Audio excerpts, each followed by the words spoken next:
Shabbat Shalom à toutes et à tous.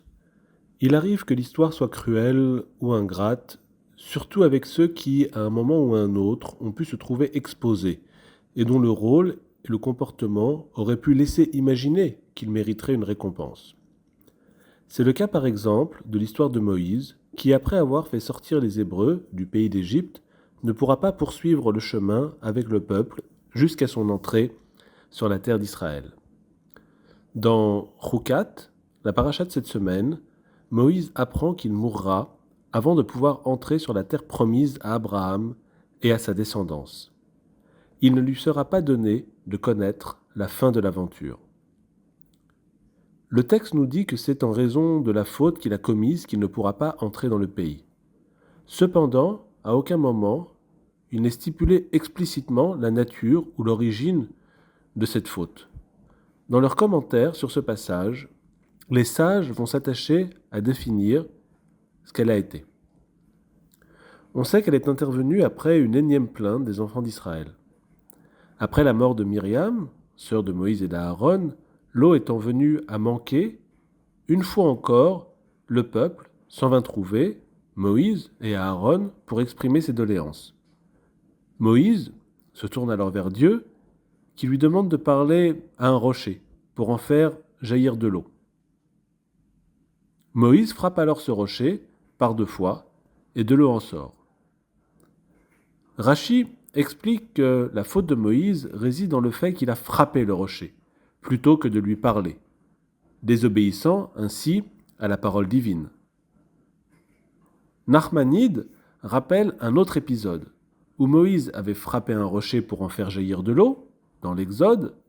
À ce moment-là, Moïse avait frappé le rocher, une fois, et de l'eau en avait jailli. Alors que dans notre paracha, Moïse tape sur le rocher à 2 reprises. Il aurait alors perdu confiance en l'Éternel en répétant son geste et en tapant 2 fois plutôt qu'une. Halanen ben Rouchiel enseigne que Moïse a commis une erreur en laissant penser que c'est lui et Aaron qui avaient fait jaillir de l'eau du rocher. Il s'attribue alors un miracle et un pouvoir qui en réalité ne sont pas les siens. Il aurait dû bien expliquer au peuple que c'est l'Éternel qui donnait l'eau en question.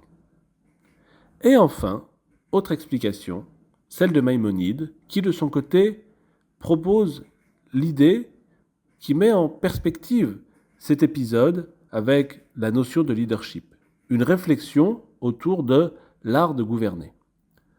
Dans son traité des 8 chapitres, Maïmonide explique que Moïse a commis une erreur, non pas en tapant sur le rocher, plutôt que de lui parler, non pas en le frappant 2 fois au lieu d'une, non pas en laissant entendre qu'il était l'auteur du miracle, mais en se mettant en colère et en disant aux enfants d'Israël, dans le chapitre 20 du livre des Nombres, « Écoutez, ô rebelles !»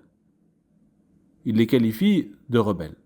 Maïmonide considère que par son attitude, Moïse a laissé entendre que cette colère était aussi une colère divine. Il n'a pas été capable de distance par rapport au peuple et de contrôle par rapport à lui-même. L'erreur est humaine, est-il coutume de dire. Et on pourrait se dire que perdre patience n'est pas si grave que cela, surtout dans une situation comme celle de Moïse. Mais cette interprétation de Maïmonide nous rappelle que l'absence de contrôle de soi peut se retourner contre l'homme en colère. Il faut toujours savoir raison garder, et même dans les situations les plus délicates ou les plus extrêmes, être capable de faire tout ce qui est en notre pouvoir pour garder le contrôle sur nous et faire montre de patience et de retenue. Shabbat Shalom à toutes et à tous.